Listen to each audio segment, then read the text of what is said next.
Okay, so this is the part B of lecture number 9, which is actually the first online class of this semester because earlier uh, we have already had 8 lectures physically and then we had the midterm, right? Okay, so let's move ahead. Let me share the screen with you guys. Earlier we were discussing about the measurement and scaling. So we have already discussed about the primary scales of measurement in the last session, right? Now let's continue. Here is an example, like for example, if you have the data on the ordinal scale, like for example, I have the data of the Likert scale, and uh, I want to combine the score of that particular thing, like it can be the motivation.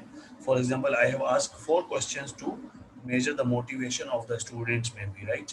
So like a particular respondent has chosen for strongly agree for the first question. For the second question he has chosen the agree, then for the third question he has again chosen the strongly agree, and for the fourth question he has chosen the neutral. So like for all 4 questions I will give the numbering, like this is the respondent number one, okay, serial number respondent number one. Then in question number one, he has answered as a strongly agree, so I have given 5. In question number two, he has answered agree, so I have given 4. In question number three, he has answered as neutral, so I have given. Uh, I have to give it. Sorry, in question number three, strongly agree again, so 5. And in question number four, it is neutral, so I've given 3. Then what I have done, I have taken the total of this 5 plus 4 plus 5 plus 3 and then divided by 1, 2, 3, and 4 questions. So it gave me 4.5. So in this way, what happened that a particular scale ranking order has been converted into the interval scale. See, I have got the numbers in the decimal form. Earlier, they were in the discrete form, right? But by taking the average, there is a possibility to get the continuous form as well. Okay, so in this way, you can make your measurements strong, right?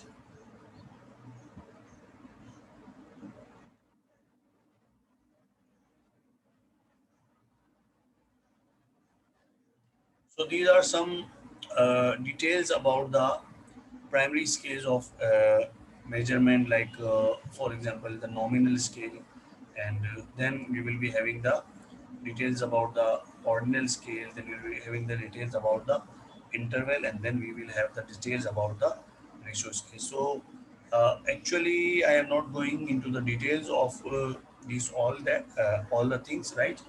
You can read at your own, and if you have any question about these details, because already I have given you the required details in the last part of this lecture today. However, whenever you require more details, so you can always ask me in the next lecture. So I hope that you will read these slides at your home, and then in the next lecture, if you have any query or you are not able to understand anything, then you will be asking from me, right? uh, we have here the illustration for the primary scales of measurement. Yes, from this we can have some idea of applying the all 4 scales in one case. So if you just see that there are stores, okay, so in stores there are 10 stores, so we have given as number to each store. Like store number one is a Parisian, then we have Mackey's, then Kmart, Kohl's, JCPenney, Neiman Marcus, Marshall, Saks, Fifth Avenue, Seeds, and Walmart. Okay, so these 1, 2, 3, 4, 5, 6, 7, 8, 9, 10 numbers are just for the identification of the stores, right? And if these have been used for the identification or categorization, then it will be called the nominal scale, right?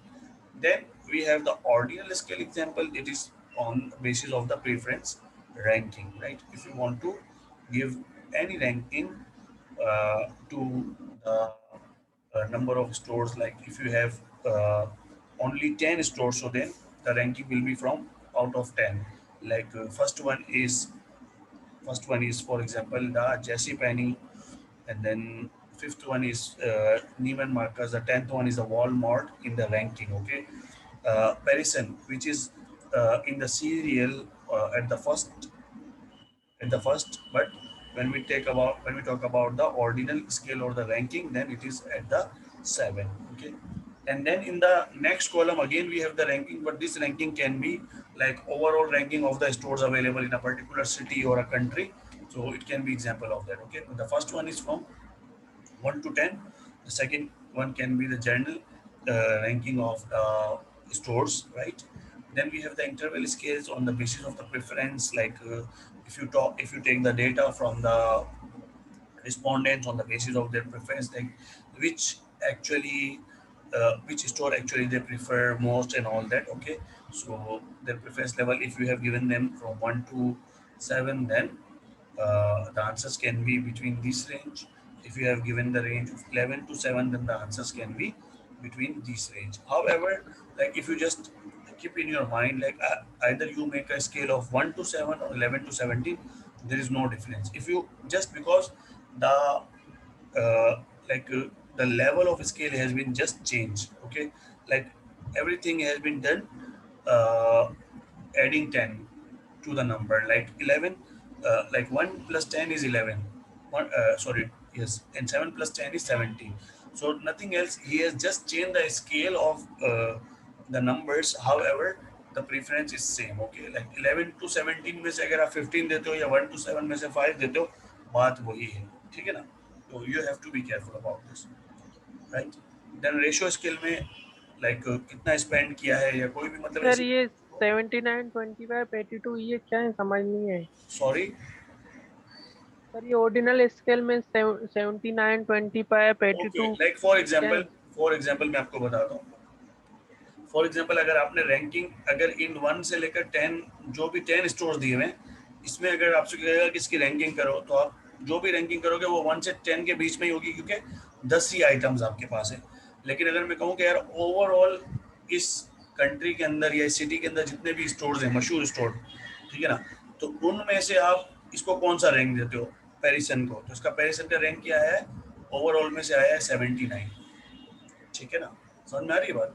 तो और okay. बहुत सारे हो सकते हैं ना, एक city के अंदर बहुत सारे स्टोर्स हो सकते हैं, 100 भी हो सकते हैं, 200 भी हो सकते हैं, डिपेंड करता है, 500 स्टोर्स भी हो सकते हैं. तो ये इस वजह से इसमें आपको जो है वो ये ऑर्डिनल में आपको जो है वो ज्यादा नजर आ रहा है. ठीक है, यहाँ पर सेकंड कॉलम, ओके। राइट. और पहले वाले में क्या है कि सिर्फ इन 10 में से ही आपने रैंक किया है, तो इसलिए आपको 1 to 10 के दरमियान आ रहा है. ठीक है. अच्छा, लास्ट वन में क्या है? लास्ट वन में देखिए रेशियो स्केल है. रेशियो स्केल में क्या होता है कि आपने कोई स्पेंडिंग की है, कोई मेजरमेंट्स हैं, कोई वेटेज है. तो यहाँ पर क्योंकि स्पेंडिंग है, तो भाई लास्ट 3 मंथ में इस पर्टिकुलर स्टोर में कितना स्पेंड किया है आपने. ठीक है ना? तो लाइक जो भी रिस्पॉन्डेंट है, लाइक उसने पेरिसियन में जो है वो 0 किया है, यानी 1 रुपये भी खर्च नहीं किया, वहाँ से कुछ शॉपिंग नहीं की.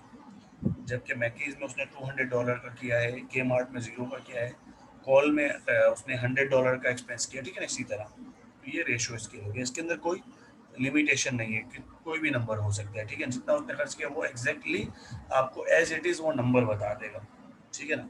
क्योंकि हमारे पास ऑलरेडी जो स्पेंडिंग है, स्पेंडिंग आपको पता है करेंसी की सूरत में होती है, और करेंसी रुपीज़ हो सकती है, डॉलर्स हो सकती है, यन हो सकते हैं, युआन हो सकता है, पाउंड हो सकता है. तो अभी ये यूएस का है, तो यूएस में डॉलर की करेंसी चलती है, तो डॉलर में ऑटोमेटिकली मेजर कर दिया. तो इसके लिए कोई मेजरमेंट की जरूरत नहीं है, जितना खर्च किया डॉलर एज इट इज बता दिए, ये रेशियो स्केल है. ठीक है. ये डिटेल्स के बारे में आपको पहले ही बता चुका हूँ कि ये आप खुद पढ़ें, और कोई क्वेश्चन होगा तो आप लोग लाजमी मुझसे पूछेंगे. ये उन्हीं चारों स्केल्स के बारे में कंपैरिजन दिया हुआ है. ठीक है, ये भी आप लोग खुद से पढ़िएगा. ठीक है जी.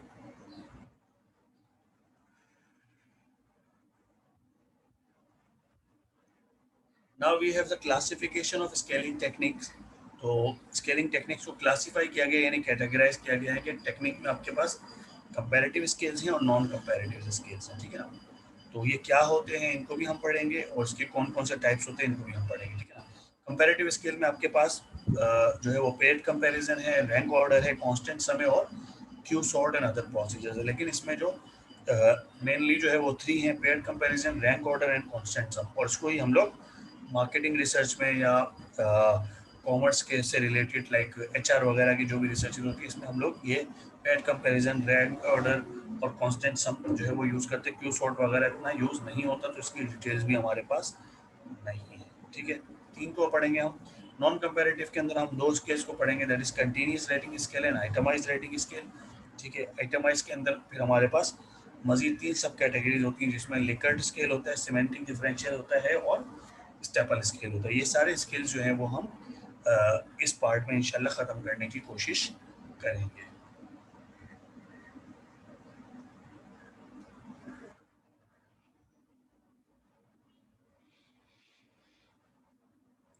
स्केलिंग टेक्निक्स की कंपैरिजन है। कंपैरिजन में 2 टाइप्स के आपके पास कंपैरेटिव स्केल्स हैं और नॉन कंपैरेटिव स्केल्स हैं। कंपैरेटिव स्केल क्या होता है? कंपैरेटिव स्केल एक्चुअल में जो भी आपके पास कैटेगरीज होती हैं या जो भी ऑब्जेक्ट्स होते हैं उसकी डायरेक्टली कंपैरिजन कर रहा होता है। ठीक है ना? अच्छा, इसका जो भी डेटा होगा वो हमेशा क्या होगा कि आप रिलेटिव टर्म में इसको इंटरप्रेट करते हैं, यानी कि एक के मुकाबले में दूसरा। ठीक है ना? यानी कि ये इससे ज़्यादा अच्छा है, एक आइटम दूसरी आइटम से ज़्यादा अच्छी है, इसको ज़्यादा प्रीफर करता हूँ मैं, इसको उसको कम प्रीफर करता हूँ, उसको क्या कहते हैं? रिलेटिव टर्म में, एक दूसरे के अगेंस्ट में। लाइक एक टूथ, 2 टूथपेस्ट दिए हुए हैं, तो भाई कॉलगेट है और से क्लोजअप है, तो दोनों को आप, दोनों में से आप किसको ज़्यादा प्रीफर करते हो? आप कहोगे कि भाई कॉलगेट के मुकाबले में मैं क्लोजअप को ज़्यादा प्रीफर करता हूँ, या क्लोजअप के मुकाबले में मैं कॉलगेट को कम प्रीफर करता हूँ। तो ये क्या डायरेक्ट कंपैरिजन और रिलेटिव टर्म में होता है। ठीक है ना? राइट। और इसमें, और ये क्या होता है, इसकी प्रॉपर्टीज होती हैं ऑर्डिनल या रैंकिंग, क्योंकि जिस चीज़ को आप ज़्यादा प्रेफर कर रहे हो उसकी रैंकिंग नंबर 1 हो गई, जिसको आप उसके बाद प्रेफर कर रहे हो उसकी रैंकिंग 2 हो गई, जिसको तीसरे नंबर पर प्रेफर कर रहे हो उसकी रैंकिंग 3 हो गई। तो ये इससे जो डेटा हमें मिल रहा होता है वो कौन सा डेटा होता है? ऑर्डिनल डेटा होता है। ठीक है ना? यानी कि रैंक की फॉर्म में होता है डेटा। इसके बाद है हमारे पास सेकेंड वाला, क्या है? Non comparative scale. Non comparative scale में हम हर ऑब्जेक्ट को इंडिपेंडेंटली जो है वो कंपेयर कर रहे होते हैं, हम किसी दूसरे ऑब्जेक्ट से कंपेयर नहीं कर रहे होते। उसी स्केल को हम, मतलब उसी एक ऑब्जेक्ट को हम एक पर्टिकुलर स्केल दे देते हैं कि भाई 1 में से 10 आपके पास, जैसे कि फॉर एग्जांपल इंटरवल है, तो उसमें 1 में से 10 कितने नंबर दोगे आप? 1 में से 10 नंबर हैं, आप इसको कितने नंबर दोगे? आप किसी और से कंपेयर नहीं कर रहे हो, तो आप उसी ऑब्जेक्ट के लिए एक पर्टिकुलर स्केल दे देते हो और आप कह देते हो कि भाई इसमें से जो है वो लाइक इसको कितने नंबर दोगे आप, या इसमें कितने आपने लाइक स्पेंड किए वगैरह वगैरह। इससे जो भी हमें डेटा मिल रहा होता है वो क्या मिल रहा होता है? हमें इंटरवल या रेशियो डेटा मिल रहा होता है। ठीक है, in comparative skills, non comparative skills.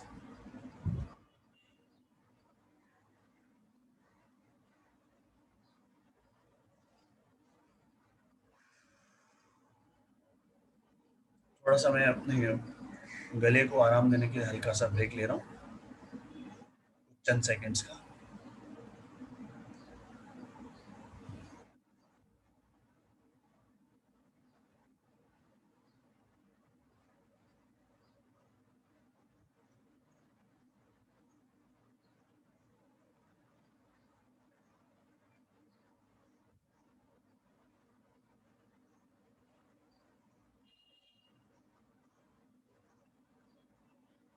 Okay जी, कहते हैं कि relative advantage of comparative skills. Advantage क्या है कंपैरेटिव स्केल्स का? तो कहता है कि small differences between stimulus object can be detected. Even के मामूली सा भी डिफरेंस होगा तो आप दो ऑब्जेक्ट्स के दरमियान में आप उसको डिटेक्ट कर सकते हो। ठीक है, same non reference point for all respondents. भाई एक ही रेफरेंस पॉइंट है तमाम रिस्पोंडेंट्स के लिए, क्योंकि आपने क्या किया हुआ है कि कंपैरेटिवली आपने जैसे कि 10 आइटम्स रखे हैं, उनको आपस में कंपेयर करवा रहे हैं, या 4 आइटम्स को कंपेयर करवा रहे हैं, उसके 4 कैरेक्टरिस्टिक्स को कंपेयर करवा रहे हैं, तो सारे रिस्पोंडेंट्स के लिए वही है। ठीक है ना? अदरवाइज तो क्या होगा, आप स्केलिंग नहीं दे रहे, सिर्फ आप कहेंगे कि भाई आप कौन सा लाइक साबुन सोप जो है वो प्रेफर करते हैं, या आप कौन सी गाड़ी प्रेफर करते हैं, तो वो कुछ भी आपको रिस्पॉन्स दे सकता है। लेकिन अगर आपने 4 डिफरेंट ब्रांड्स के नाम दे दिए, लाइक होंडा दे दिया, टोयोटा दे दिया, ठीक है ना, युंडाई दे दिया वगैरह वगैरह, ठीक है ना, तो क्या हो जाएगा कि आपके पास सेम रेफरेंस पॉइंट हो जाएगा सब, जितने भी आपके रिस्पोंडेंट्स होंगे उसके लिए। ठीक है ना? अदरवाइज हर कोई अपने अपने पॉइंट से सोच रहा होगा। Then easily understood and can be applied, इसको आप इजीली अंडरस्टैंड कर सकते हैं, इजीली अप्लाई कर सकते हैं। इसके थियोरेटिकल assumptions बहुत कम है and tend to reduce the halo or carry over effect from one judgment to another, right? इसमें हालो इफेक्ट नहीं होता, यानी कि रीसेंट जजमेंट, हालो इफेक्ट का मतलब क्या होता है कि वो रीसेंट जजमेंट किए तो नेक्स्ट इम्पैक्ट, नेक्स्ट जजमेंट के ऊपर इसका इम्पैक्ट है, इसको हालो इफेक्ट कहते हैं, ठीक है ना। रीसेंट जो भी मतलब लाइक इवेंट होता है या रिसेंट जजमेंट होती है, ठीक है ना, तो इसमें ये भी नहीं होता क्योंकि आप हर आइटम को दूसरे आइटम से अलग अलग तरीके से कंपेयर कर रहे होते हैं, ठीक है। फिर अल्टीमेटली आप क्या करते हैं कि ओवरऑल जो है वो उसको कंबाइन कर लेते हैं। इसके अलावा इसके अंदर डिफरेंट कैरेक्टरिस्टिक्स भी होती हैं, तो हो सकता है कि आप एक कैरेक्टरिस्टिक की वजह से जो है वो किसी चीज़ को अच्छा नहीं समझते, लेकिन दूसरे कैरेक्टरिस्टिक की वजह से उस चीज़ को अच्छा समझते। तो अगेन अगर आपका एक्सपीरियंस किसी पर्टिकुलर चीज़ की वजह से सही नहीं रहा तो दूसरी चीज़ में सही रहा है, तो अगेन इसके ऊपर आपका हालो इफेक्ट नहीं आएगा। डिसएडवांटेज इसकी क्या होती है, क्योंकि ये ऑर्डिनल होती है, तो जब ऑर्डिनल होगी तो ऑर्डिनल पे आप बहुत सारे एनालिसिस नहीं लगा सकते, लिमिटेड एनालिसिस लगा सकते हैं, और जब हम एनालिसिस पढ़ेंगे तो उस वक्त आपको बता दिया जाएगा। Inability to generalize behind the stimulus object scale, जाहिर सी बात है कि जो आपने ऑब्जेक्ट्स दिए हुए हैं जिनकी स्केलिंग की हुई है उससे बाहर आप इसको जर्नलाइज नहीं कर सकते। जिस चीज़ पे आपने इसको फोकस किया हुआ है उसी पे ये कंपैरेटिव स्केल्स जो हैं वो रहेंगे, उसको आप जर्नलाइज नहीं कर सकते, इसकी लिमिटेशन होती है। अच्छा, अब इसमें सबसे पहला वाला आपका कौन सा पेयर्ड कंपैरिजन है, जैसे कि आपको बताया गया था। तो कहता है पेयर्ड कंपैरिजन क्या है कि a respondent is presented with two objects and asked to select one according to some criteria. तो रिस्पोंडेंट जो है इसको आपने लाइक दो ऑब्जेक्ट्स इसको आपने फॉर एग्जांपल दे दी और कहा कि भाई इन दोनों में से एक आपने सिलेक्ट करना है, कोई भी क्राइटेरिया दे दिया उस क्राइटेरिया की बेस पे, ठीक है। इस तरह the data obtain are ordinal in nature, और से जो डेटा आप ऑब्टेन कर रहे हो ये क्या होता है, इसका ऑर्डिनल डेटा होता है। Paired comparison scaling is the most widely use comparative scaling technique, ठीक है ना। जब कंपैरेटिव स्केलिंग टेक्निक की बात आती है तो कंपैरेटिव स्केलिंग में जो सबसे ज़्यादा यूज होने वाला जो टाइप है वो कौन सा, पेयर्ड कंपैरिजन है। वो कैसे होता है अभी आपको उसकी एग्जांपल भी देंगे, ठीक है ना। अच्छा, with n brands n into n minus 1 divided by two paired comparisons are required. आप लोगों ने परमोटेशन वगैरह भी पढ़ी हुई होगी, तो बहुत आसान है। लाइक फॉर एग्जांपल अगर आपके पास 5 ब्रांड्स हैं, ठीक है ना, तो n की जगह पे क्या आ जाएगा, 5 आ जाएगा। n into n minus one, n minus one कितना हो जाएगा, 4 हो जाएगा। 5 फोर 20 हो जाएगा, डिवाइड बाई 2 करेंगे कितना हो जाएगा, 10। तो अगर 5 आइटम है तो 5 आइटम के लिए आपके कितने पेड कंपैरिजन होंगे, 10 पेड कंपैरिजन होंगे, ठीक है। अगर 7 आइटम्स हैं तो 7 इंटू 6 कितना हो गया, 42। 42 डिवाइडेड बाई 2 हो जाएगा, तो कितना हो जाएगा, 21 पेड कंपैरिजन हो जाएंगे आपके पास, ठीक है ना। इसी तरह आप इसी फॉर्मूले के तहत कर सकते हैं कि हमारे कितने पेयर्स बनेंगे, ठीक है। Under the assumption of transitivity, it is possible to convert paired comparison data to the rank order data, ठीक है ना। पेयर कंपैरिजन डेटा को आप ट्रांजिट करके, ठीक है ना, और इसको आप रैंक ऑर्डर में कर सकते हो। कैसे होगा मैं आपको बताता हूँ अभी अगली नेक्स्ट एग्जांपल में कि इसको आप ट्रांजिटिविटी के तहत कैसे रैंक ऑर्डर में कर सकते हैं। तो let's look at this example. कहता है obtaining shampoo preference using paired comparisons, ठीक है ना। अगर आप शैम्पू के मुख्तलिफ ब्रांड्स हैं आपके पास और आप इनको कंपेयर करना चाहते हैं पेयर्ड कंपैरिजन के थ्रू, तो कैसे करेंगे। इंस्ट्रक्शंस आपके पास दी हुई हैं। ये इंस्ट्रक्शंस किसके लिए होती हैं, ये इंस्ट्रक्शंस जो हैं वो एक्चुअल में जो रिस्पोंडेंट होता है उसके लिए होती है, ठीक है ना। जैसे कि आपने एक फॉर्म बनाया हुआ है, एक क्वेश्चनियर बनाया हुआ है, उसमें आपने क्वेश्चन बनाया, तो ये समझ एक क्वेश्चन की एग्जाम्पल है। और ये जो इंस्ट्रक्शन है किसके लिए, जो आपका रिस्पोंडेंट है उसके लिए इंस्ट्रक्शंस है, ठीक है। तो इंस्ट्रक्शन में कहता है we are going to present you with 10 pairs of shampoo brands. For each pair please indicate which one of the two brands of shampoo you would prefer for personal use, ठीक है जी। आपके पास जो है वो 10 pairs हैं, right. और each pair के लिए आपको क्या करना है कि दोनों में से कौन सा ब्रांड शैम्पू का जो है आप प्रेफर करते हो पर्सनल यूज़ के लिए। अगर आप हर दो को कंपेयर करो तो टोटल आपके पास कितनी है, 5 ब्रांड्स हैं, ठीक है ना। झिरमिक है, फिनीस है, वाइडल ससून है, हेड एंड शोल्डर है और पर्ट है, ठीक है। और हर ब्रांड को दूसरे ब्रांड से कंपेयर करना है। लाइक फॉर एग्जांपल जिरमक है, तो जिरमक को सबसे पहले आपने किससे कंपेयर किया? फिनिश से। फिर जिरमक को वाइडल ससून से, फिर जिरमक को हेड एंड शोल्डर से, फिर जिरमक को पर्ट से। इसी तरीके से फिनिश को जिरमक से, फिनिश को वाइडल ससून से, फिनिश को हेड एंड शोल्डर से और फिनिश को पर्ट से। फिर वाइडल ससून को झरमक से, वाइडल ससून को फिनिश से, वाइडल ससून को हेड एंड शोल्डर से और वाइडल ससून को पर्ट से। दरमियान में अब देखिए आपको खाली नजर आ रहा है। खाली क्यों नजर आ रहा है? क्योंकि सेम आइटम को उसके साथ कंपेयर कभी भी नहीं किया जाता, ठीक है ना। सेम ब्रांड को अपनी ही उससे तो कंपेयर नहीं करेंगे ना आप, इसलिए दरमियान में जो डायगोनल आपको नजर आ रहा है वो खाली नजर आ रहा है, ठीक है। अच्छा, ये 0 और 1 कैसे असाइन करना है इसका रूल मैं आपको बता देता हूँ, ठीक है। नीचे सबसे नीचे देख ले, लिखा हुआ है यहाँ पर, ठीक है। क्या कहता है कि a one in a particular box. ये समझ लें कि एक बॉक्स है। यहाँ पे लाइंस नहीं बनी हुई है, लेकिन आप इसको बॉक्स सपोज कर सकते हैं, ठीक है ना। तो समझ लें कि ये बॉक्स है, और अगर इसमें अगर 1 दिया हुआ है, जैसे कि यहाँ पे 1 दिया हुआ है, ठीक है ना। तो 1 का मतलब क्या है कि the brand in the column, the brand in the column, column में कौन सी ब्रांड है? पहले कॉलम में कौन सी ब्रांड है? जर्मन, ठीक है। Was preferred over the brand in the corresponding row, और इसकी रो में जो ब्रांड है उससे वो कौन सी है? फिनिश है। तो जो कॉलम वाली है वो रो के मुकाबले में ज़्यादा प्रिफर्ड है, ठीक है। कॉलम वाली जो ब्रांड है वो रो के मुकाबले में ज़्यादा प्रिफर्ड है, तो क्या लगाओगे? 1। और अगर रो वाली ज़्यादा प्रिफर्ड होगी तो क्या लगाओगे? 0। अब जैसे कि देखो, जर्मक को जर्मक को फिनिश से कंपेयर किया, और जर्मक ज़्यादा प्रिफर्ड है तो मैंने क्या लगाया? 1। अगेन यहाँ से देखो, रो वाइज देखो, जर्मक को फिनिश से किया, राइट।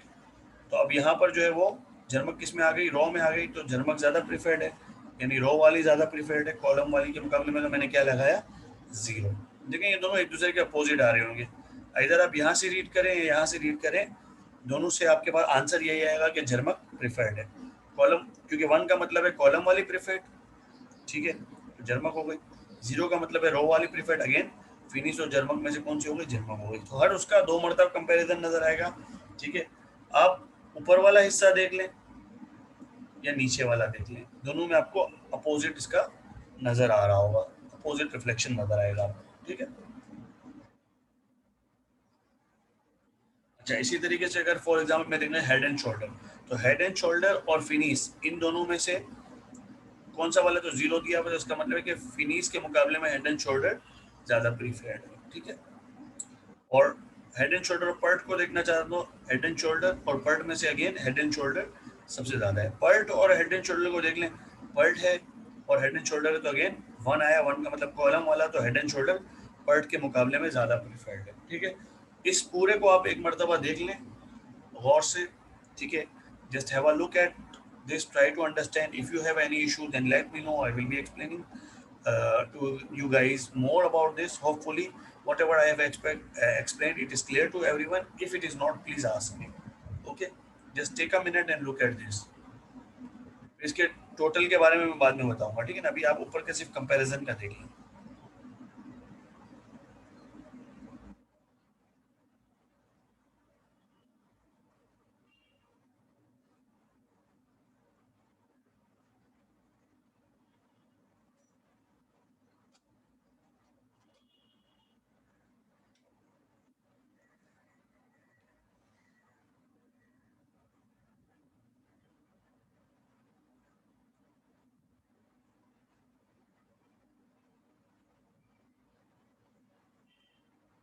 ओके जलाल, आपका क्वेश्चन मैंने अभी देखा है। आप कह रहे हैं कि 4.25 का क्या मतलब है? अच्छा, वो मैं बता देता हूँ इस स्लाइड को कंप्लीट करने के बाद। Okay sir. क्लियर हो गया था? चलिए चलिए,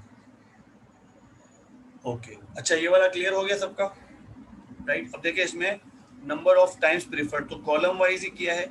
तो देखिए जर्मक जो है वो ऑल कंपैरिजन में से, यानी कि चारों कंपैरिजन में कितनी मरतबा प्रीफर्ड हुआ है? 1 2 3, 3 टाइम प्रीफर्ड हुआ है, तो उसका टोटल कितना आ गया? 3 आ गया। फिनिश कितनी मरतबा प्रीफर्ड हुआ है? क्योंकि कॉलम वाइज ही टोटल है, तो 2 मरतबा प्रीफर्ड हुआ है, 2 आ गया। वाइडर ससून एक बार भी नहीं हुआ, तो 0 आ गया टोटल इसका। हेड एंड शोल्डर 4 मरतबा हुआ है, तो 4 आ गया। और पर्ट जो है वो 1 मरतबा प्रीफर्ड हुआ है, तो 1 आ गया, ठीक है ना। अब देखें आपके पास प्रेफरेंस आ गई, ठीक है, प्रेफरेंस का स्कोर आ गया, ठीक है ना।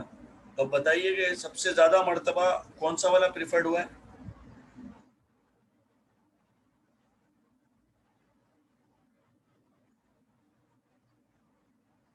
Head and shoulder. Head and shoulder सबसे ज्यादा मर्तबा, सर हेड एंड शोल्डर। जी जी बिल्कुल, हेड एंड शोल्डर सबसे ज्यादा मर्तबा प्रिफर्ड हुआ है, ठीक है ना। तो अब देखें, एक तो आपको ये पता चल गया कि सबसे ज्यादा मर्तबा कौन सा प्रिफर्ड हुआ है, सबसे कम कौन सा हुआ है, वाइडल ससून हुआ है, ठीक है। अच्छा, अब आप इसको चाहें तो ट्रांसिटिविटी का जो कॉन्सेप्ट था उसके थ्रू आप इसकी रैंकिंग भी कर सकते हैं ना। सबसे ज्यादा स्कोर किसका है भाई? हेड एंड शोल्डर का। तो हेड एंड शोल्डर किस पे आ जाएगा? फर्स्ट नंबर पे आ जाएगा, ठीक है। इसके बाद जर्मेक का 3 स्कोर है तो जर्मेक कौन से रैंकिंग पे आ जाएगा? 2 पे आ जाएगा। फिनिश का स्कोर 2 आ रहा है तो फिनिश किस पे आ जाएगा? थर्ड रैंक पे आ जाएगा। पर्ट का 1 आ रहा है तो पर्ट फोर्थ रैंक पे आ जाएगा। और इसके बाद आ रहा है वाइडल सेक्शन 0, तो इसका फिफ्थ रैंक पे आ जाएगा, ठीक है। तो इस तरह आपने इसको रैंक में देखिए कन्वर्ट कर दिया, इसको ट्रांजिटिविटी कहते हैं, ठीक है। कि आपने एक्चुअल में कंपैरिजन किया, लेकिन उसकी बेसिस पे जो स्कोर्स है उसके उन स्कोर्स की बेसिस पे आपने क्या किया? रैंकिंग कर दी, ठीक है। तो अब देखें ना, इसमें कुछ भी हो सकता है। आप डिसाइड कर सकते हैं लाइक कि अगर आप बैचलर्स करना चाहते हैं, फॉर एग्जांपल कोई बैचलर्स करना चाहता है, आपसे वो पूछने आएगा बैचलर्स का कि यार मैं जो है ना वो कंफ्यूज हूँ कि मैं बीएस कॉमर्स करूँ, बीबीए करूँ, या बीएस अकाउंटिंग एंड फाइनेंस करूँ, या बीएस सोशल साइंसेस करूँ फॉर एग्जांपल, या बीएस इकोनॉमिक्स करूँ। 4 उसके पास है। तो आप कहेंगे कि अच्छा भाई तुम जो है ना एक काम करो, पेड कंपैरिजन कर लो कि बीएस कॉमर्स को, ठीक है ना, बीएस के मुकाबले में प्रीफर, बीएस अकाउंटिंग के मुकाबले में प्रीफर करते हो या नहीं करते, ठीक है। बीएस कॉमर्स को बीबीए के मुकाबले में प्रीफर करते हो या नहीं करते। इस तरह आपने एक बना लिया, ठीक है। इसको अब जिसका स्कोर सबसे ज्यादा हाई आएगा तो आप कहोगे कि देखो तुम्हारी प्रेफरेंस के हिसाब से जब तुमने सबको कंपेयर किया एक दूसरे से, तुम्हारी प्रेफरेंस के हिसाब से इसका स्कोर आ रहा है, ये नंबर 1 पे रैंक कर रहा है, तो उसका मतलब है कि तुम्हें इस पर्टिकुलर डिग्री में जाना चाहिए। ये एक एग्जाम्पल मैंने आपको एजुकेशन से दे दी। इसी तरीके से अगर आप ऑटोमोबाइल परचेज करना चाह रहे हो, कार परचेज करना चाह रहे हो, या लोगों की प्रेफरेंस मालूम करना चाह रहे हो किसी कार के बारे में कि सबसे ज़्यादा लोग कौन सी कार को प्रेफर करते हैं 4-5 डिफरेंट ब्रांड्स के मुकाबले में, तो 4-5 डिफरेंट ब्रांड्स रख के दे सकते हो। And there are many other things like there can be the soaps, there can be the cosmetics, there can be the brands related to the garments or clothings, okay. So there are a lot of things in this world. Even you can compare the health uh, institutions like hospitals वगैरह, ठीक है ना, health service provider जिसको कहते हैं, travel agencies, बहुत सारी चीजें जो आप कंपेयर कर सकते हैं इसके अंदर, ठीक है ना।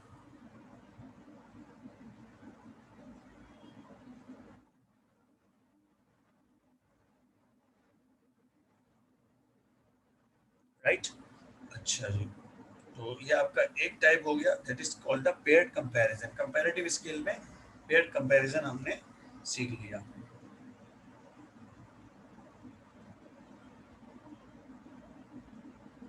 इसके बाद सेकंड आपका टाइप है वो क्या है? Rank order scaling, right. Rank order scaling में क्या होता है?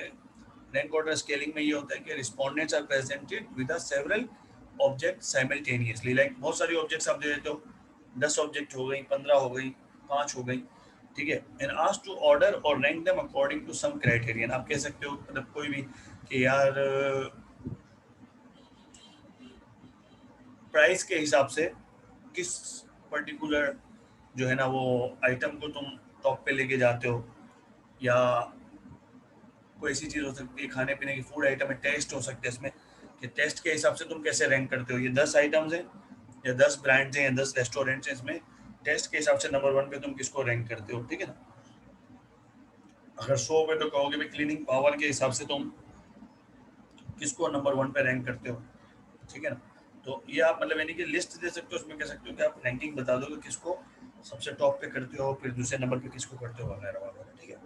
अच्छा, it is possible that the respondent may dislike the brand rank 1 in an absolute sense. और ये भी पॉसिबल हो सकता है कि एब्सोल्युटली अगर आप मतलब किसी एक ब्रांड को जो है वो बिल्कुल डिसलाइक करते हो, ठीक है ना, बिल्कुल डिसलाइक करते हो, ये भी पॉसिबल हो सकता है।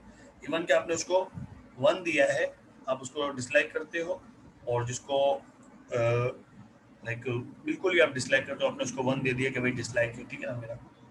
अच्छा जी, further more rank order scaling also results in ordinal data, और रैंक ऑर्डर से भी जो डेटा मिलता है वो आपको ऑर्डिनल मिलता है, क्योंकि ये आपको पता है कि ऑर्डिनल एक्चुअल में होता है रैंकिंग का डेटा, ठीक है ना। और n-1 scaling decision need to be made in rank order scaling. Like अगर आपने 10 आइटम दिए हुए हैं तो 10 में से 9 का डिसीजन आप कर सकते हो कि भाई मुझे नंबर 1 पे किसको रखना है, नंबर 2 पे किसको रखना है, नंबर 3 4 5 6 7 8 9 पे किसको रखना है। 9 तक आप रख सकते हो, 10 खुद ब खुद आ जाएगा, आपको डिसाइड करने की जरूरत नहीं है। 9 तक आप डिसाइड करते हो, जो आखिरी में बच जाएगा वो 10 होता है। इसका मतलब ये होता है n-1, ठीक है ना। ये लॉजिकल सी बात है, लेकिन क्योंकि इसमें थ्योरी इन्वॉल्व होती है स्टैटिस्टिक्स की, तो इस वजह से n-1 आपको थ्योरेटिकली बताया गया। अब देखिए क्या कहते हैं, using rank order scaling. Instruction है आपके पास एक एग्जांपल का, कहता है rank the various brand of toothpaste in order of preference, ठीक है, being by picking out the one brand that you like most and assign it number 1। जो सबसे ज्यादा लाइक करते हो उसको आप नंबर 1 दे दोगे, and then find the second most preferred brand and assign it number 2. Continue this procedure until you have ranked all the brands toothpaste in order of the preference. The least preferred brand should be assigned a rank of 10. जिसको सबसे आप कम preferred करोगे उसको क्या rank मिलेगा, assign मिलेगा उसको number 10। No two brand should receive the same rank number. और आपने ये भी रूल बता दिया है अपने रिस्पोंडेंट को कि भाई 2 ब्रांड्स को सेम रैंक नंबर आपने नहीं देना है, ठीक है। The criterion of preference is entirely up to you. जो भी क्राइटेरिया है वो आपने खुद ही सोचा हुआ है। देयर इज नो राइट और रॉन्ग आंसर, राइट और रॉन्ग कुछ भी नहीं है, just try to be consistent. आपको अपने जो भी क्राइटेरिया उसके हिसाब से कंसिस्टेंट रहते हुए जो है वो रैंकिंग आपने करनी है। तो भाई देख लें, क्वेश्चन की एग्जांपल है आपके सामने, कहता है preference of toothpaste brands using rank order scaling, ठीक है। अब 10 ब्रांड्स के नाम दे दिए,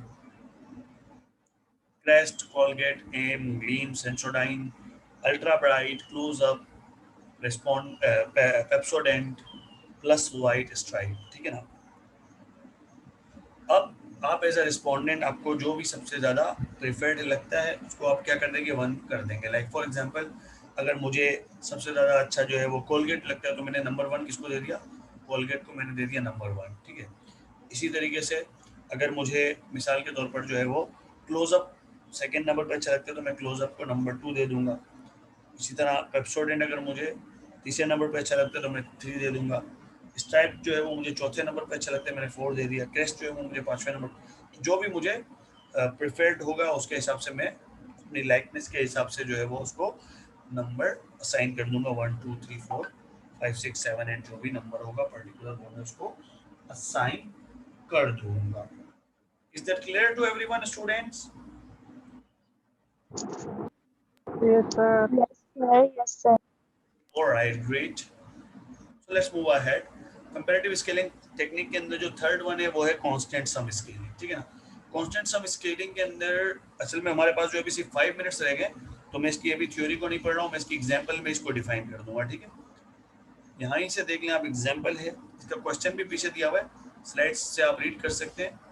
लेकिन यहाँ पर आप देख लें एक्चुअल में क्या होता है कांस्टेंट सम में, कि एक 100 का सम दे दिया जाता है, कोई भी सम दे दिया जाता है, नॉर्मली जो 100 का सम दिया जाता है कि भाई आपके पास 100 का सम है और ये आपके पास एट्रीब्यूट्स दिए हुए हैं, यानी कैरेक्टरिस्टिक्स दिए हुए हैं, ठीक है ना। 10 कैरेक्टरिस्टिक्स दे दिए हैं, like for example mildness, lather, shrinkage, price, fragrance, packaging, moisturising and cleaning power, ठीक है। किसके बारे में है ये बादिंग सॉप के एट्रीब्यूट्स हैं। कांस्टेंट सम स्केल के हिसाब से आपको इंपॉर्टेंस देनी है, पता नहीं कि कौन सी चीज़ ज़्यादा इंपॉर्टेंट है। तो ये सेगमेंटेशन भी की हुई है इसके अंदर, लेकिन आप ये समझ लें कि ये रिस्पॉन्ड जो है वो नंबर 1 का है, ये रिस्पॉन्ड नंबर 2 का है, ये रिस्पॉन्ड नंबर 3 का है, यानी कि 3 लोगों ने अलग अलग रिस्पॉन्ड किया है। तो आप कंपेयर भी कर सकते हैं देखने के लिए सिर्फ, ठीक है ना। अभी सिर्फ आप एग्जाम्पल में ये जहन में रखें कि 3 लोगों ने ये जो है अलग अलग रिस्पॉन्ड किया हुआ है। अच्छा जी, अब देखिए माइल्डनेस है, लेदर है, श्रिंकेज है, तो जो पहला वाला है उसने सबसे ज़्यादा यानी कि आउट ऑफ 100 सबसे ज़्यादा किसको दिए, 53 किसको दिए, प्राइस को, ठीक है। इसके बाद दिए हैं इसने 13 आउट ऑफ 100, 13 इसने दिए हैं क्लीनिंग पावर को, क्योंकि क्लीनिंग पावर इसके पास प्राइस के बाद जो सबसे इंपॉर्टेंट है क्लीनिंग पावर है। फिर इसके बाद जो है इसके लिए इंपॉर्टेंट फ्रेग्रेंस है, फिर इसके बाद इसके लिए इंपॉर्टेंट माइल्डनेस है, एंड सो ऑन, ठीक है। कांस्टेंट सम में क्या होता है, सबका जो टोटल आता है वो किसके बराबर होता है, हमेशा 100 के बराबर आपको टोटल रखना होगा एज ए रिस्पोंडेंट। जो भी रिस्पोंडेंट होगा वो टोटल 100 के बराबर रखना उसकी अपनी रिस्पॉन्सिबिलिटी है, और 100 में से ही वो हर कैरेक्टरिस्टिक को, हर एट्रीब्यूट को डिवाइड करेगा। ठीक है। तो अब जो नंबर 1 बंदा है उसके लिए सबसे ज्यादा इंपॉर्टेंट कौन सा है, प्राइस। वो कहता है कि यार प्राइस मेरे लिए बहुत इंपॉर्टेंट है, सस्ता होना चाहिए यार। ठीक है। दूसरे नंबर पे क्लीनिंग पावर उसके लिए इंपॉर्टेंट है। लेकिन जब नंबर 2 की बात करें तो नंबर 2 के लिए सबसे इंपॉर्टेंट चीज क्या है,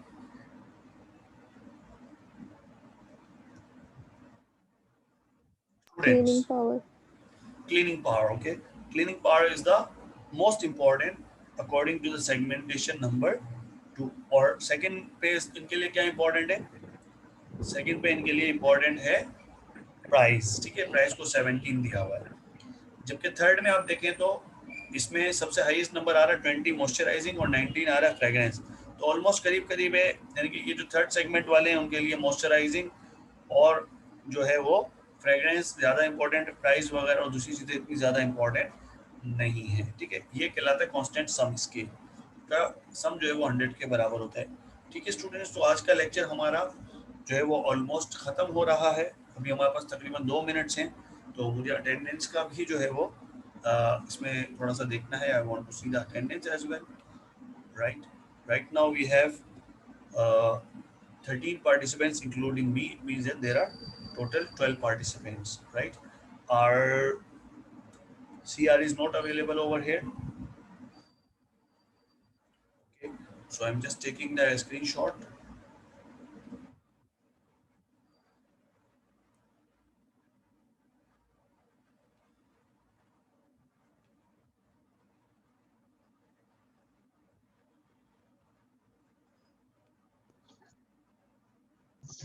सर रिकॉर्डेड लेक्चर भी अपलोड कर देना। ये सर कहने की तो कोई बात नहीं है, but obviously I will.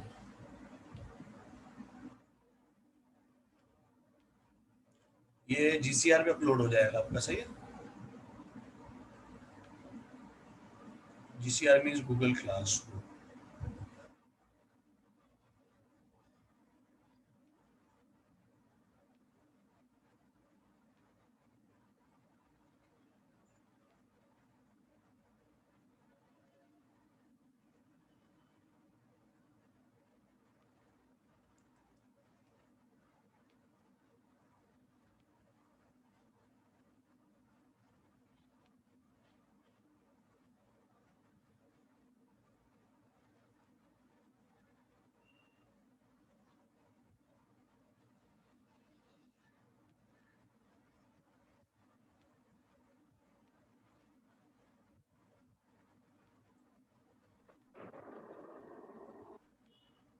Okay okay guys, so thank you very much. मैं गूगल क्लासरूम पर जो है वो आपके साथ लिंक शेयर कर दूंगा इस लेक्चर का, राइट।